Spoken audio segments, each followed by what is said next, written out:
Let's talk about Stubbs the Zombie. Get your hands off my weenie! Good morning. Is everything okay? He stole my hot dog! Well, that wasn't very nice. Stealing isn't allowed in Punch Bowl. You'll have to give it back. Oh! Before we start this video, I'd like to give a shout out to my subscriber, Cold Fox, for recommending this game to me. Much thanks. I had a great time with it and can't wait to dig in. So let's get started, shall we? Usually I can say what genre a game is in a few sentences, but Stubbs the Zombie is something that's just different. Sure, it was made by ex-Halo devs using the Halo engine, but the game plays nothing like Halo. I've never really played a game like it before. My entire playthrough felt like a fever dream that I stumbled through that eventually just ended, and I had to make sure I was actually playing a game and didn't just chug 2 quarts of cough syrup by accident. The only thought I had when it was over was, well, that certainly happened. It was a really good game, don't get me wrong, but I wasn't entirely sure why it felt like such a unique experience compared to other destructive sandbox games like, say, Destroy All Humans and Overlord, until I really sat down and thought about it the day after I finished the game. I think instead of a traditional review, I'll say why I think this game is such a standout with an atmosphere that'll most likely be impossible to replicate with a remake or even a remaster, and then say a few things about the gameplay itself that I liked and disliked. Stubbs the Zombie has you control semi-silent protagonist Stubbs, who is, you guessed it, a zombie. I say he's a semi-silent protagonist because he does have some pretty zesty one-liners, like, "Ooh," or All joking aside, Stubbs does have a great deal of personality despite not being able to talk. The way he shuffles around and inadvertently destroys an entire city made me crack up during many points in this game. This wasn't just a mild snort either, this was audible laughter.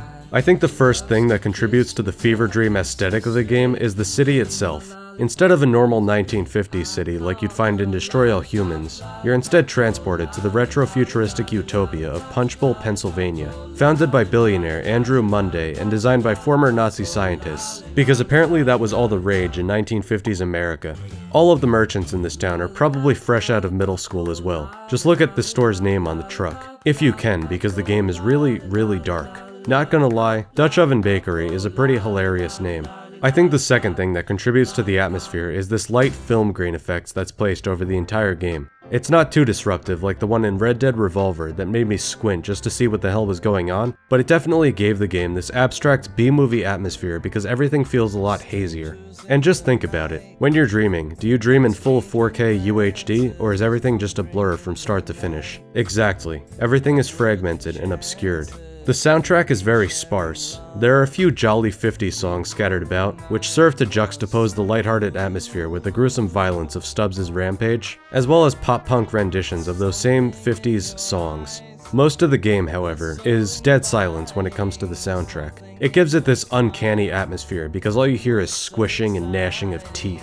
Sure, there's the occasional jaunty jingle here and there, but there's very little soundtrack during regular gameplay. However, there is one musical number I'd like to note that happens towards the end of the game. There's a barbershop quartet that sings how they're going to violently tear you apart limb from limb in the background of the final mission, and it's absolutely glorious and sums up this game's atmosphere perfectly. The way this game presents what little story it has also makes things feel more random and out of place, like you're watching fragments of a larger story unfold instead of the story itself. You are Stubbs the Zombie, and you just woke up from a nice, long dirt nap with a hunger for brains and not much else. So you wander around aimlessly for about 7 or 8 hours until everything comes together. Along the way, Stubbs gets into some hilarious exploits, such as getting into a dance competition with the chief of police, Chief Masters, whose name is a subtle reference to the main character of the Halo games, invading a farm that houses a bunch of gun-toting rednecks, and stopping for a piss but accidentally invading a lab full of Nazi scientists and contaminating the town's entire water supply with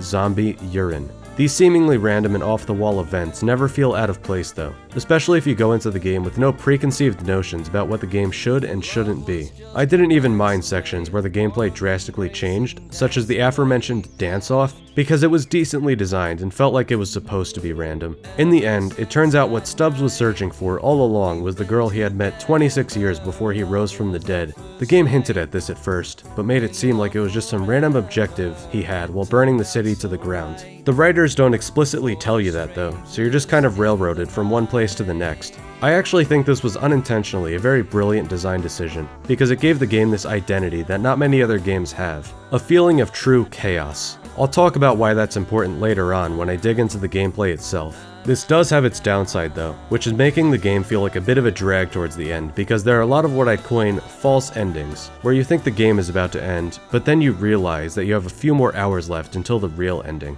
I think in this case, knowing the ending will actually enhance your experience of the game rather than detract from it, because you have a more solid goal in mind. Luckily, the game was only 8 hours, so this wasn't a huge deal. The gameplay is, honestly, extremely hit or miss for me. While Stubbs the Zombie might seem like an open world game, it's actually extremely linear. It has open environments and many different ways to tackle an objective, but the game is pretty much a straight line from start to finish. That's not to say the game is boring by any means. Even though I said it was a bit of a drag earlier, I was never bored while playing this, because of the more open-ended way you can tackle the levels. They just tell you the controls and what each attack does and let you go for it. There's not too much hand-holding involved, and the levels are varied enough to warrant different approaches, which is a good thing. It lets you feel like you're actually affecting the way the game world changes, instead of the game just telling you what to do and informing you that the world is getting more infested by zombies as the story progresses. Side note, they do actually call them zombies in this game. I don't know why, but I feel a deep rage welling up inside of me whenever I see a movie or play a game whose characters refuse to call them zombies. I get even angrier when they even make up excuses to not call them zombies. It's like, we get it, you want to be special or carry on some stupid fucking tradition.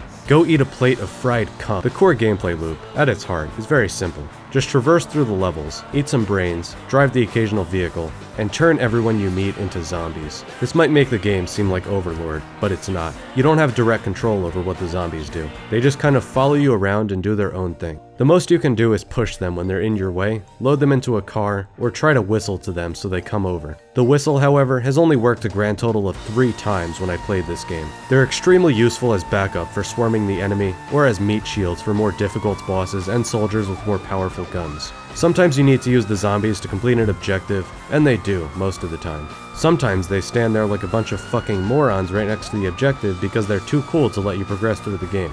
I think the zombies being controlled by the AI is a good design choice, but it does have its drawbacks. It makes you feel more like a force of nature than a singular destructive agent of chaos, which is a good thing. You're not Cryptosporidium, blowing shit up with a flying saucer. And you're not even the Overlord, directly commanding his minions to destroy everything in their path. You're essentially a plague that sweeps through the land and turns men into ravaging beasts, who are controlled only by their hunger. I've honestly never played a game where you're a force of nature like this, infecting one person and watching the dominoes fall as they infect the ones around them and they in turn infect others. It's really satisfying to watch things go from peace to complete pandemonium in a matter of seconds. It's why this game never got boring for me. The AI, in general, is dumber than a stack of bricks though. This can work in your favor with the enemy AI, or it can work against you since zombies are pretty stupid too. A lot of times, your zombies walk directly into landmines even if there's a wide clearing, or just get in your way and not use proper tactics when engaging a more formidable foe. Though Stubbs the Zombie might seem like an easy game, it actually gets very challenging in later sections. There are parts of the game where you actually have to use rudimentary stealth to sneakily infect others without getting lit up by 50 other enemies. These sections aren't all frustrating because you know your limitations in the form of limited ranged attacks and extremely slow movement speed, but there are certain janky elements in the design that make the more challenging parts of the game frustrating. The sound design contributes to the extremely cathartic and fun gameplay. Biting down on someone's head makes this extremely satisfying squishy, crunchy sound, and the guns have some extremely solid feedback. I can't begin to explain how sound design contributes to an immersive experience, but I can say that the developers of Stubbs the Zombie definitely hit the nail on the head when it came to providing feedback for the player's actions. This is reinforced by the extreme gore that is shown. Biting the top of someone's head, for example, makes a fountain of blood spurt out, and shooting them in the head can make it explode into a million pieces. Stubbs has several methods of killing humans and turning them into zombies. The first and most simple is punching them to death and maybe eating their brain for nourishment to fuel his other attacks. The second is smacking down helmeted enemies, ripping their arms off, and bonking them in the head with it. The head bonk is a surprisingly powerful method of dispatching a foe. If you get enough brains, you can also do a few more things. There's the gut grenade, which works like a hybrid between the plasma grenade from Halo and a C4 charge. You pull out one of your internal organs, throw it on something, it sticks, and you blow it up by pressing the button again. There's also Stubbs' head, which can be used as a bowling ball that just tears through large groups of enemies and blows up when it's done being used. It takes a lot more brains to use it though, and is generally difficult to control, but it's still an extremely powerful weapon. There's also Flatulence, which stuns enemies in a certain radius and allows you to start chomping on their noggin with ease. Stubbs can also rip off his own arm, which allows him to possess enemies. This is extremely quick to recharge as it only takes one brain, but you have to be careful when you throw it because it's still possible for Stubbs to get hit while he's controlling someone else. This grants you access to the surprisingly decent shooting mechanics of the game, which are useful for taking out barbershop quartet jetpack guys and ranged snipers. I do have one caveat though, and that's to be very careful when using the energy weapons. The developers had the innovative idea of making the beams of energy shoot wherever the hell they want to, instead of actually shooting where you're aiming. So it's necessary to make sure you're actually hitting what you want to hit. There's just one problem with the gameplay overall though. There's a ton of jank. And it's not all fun jank.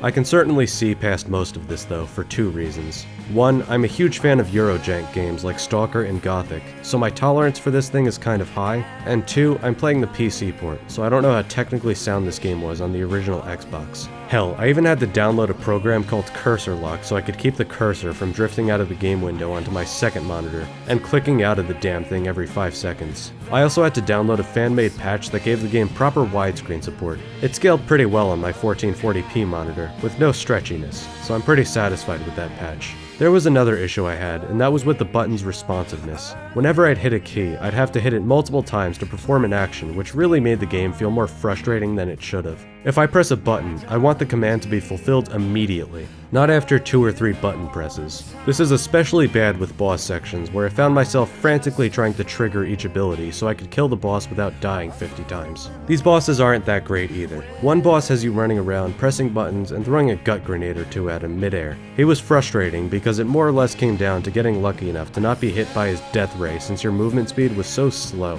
The other boss, who was the final boss, was also frustrating because he took forever to kill, and if you made a single mistake, you had to restart the entire boss. Luckily, there were only 2 real bosses. I won't consider the dance-off against Master Chief's overweight namesake to be a real boss fight. Overall, I'd say Stubbs the Zombie is a great game to go and check out. It's extremely immersive and well-designed, despite a lot of technical shortcomings that may be endemic to the PC port. It feels like you're wandering around in a fever dream as a violent force of nature that will stop at nothing to get that sweet, newly zombified pussy. Thank you all for watching, and please remember to like, comment, and subscribe. If you dislike it, comment why you dislike it. Creamy out.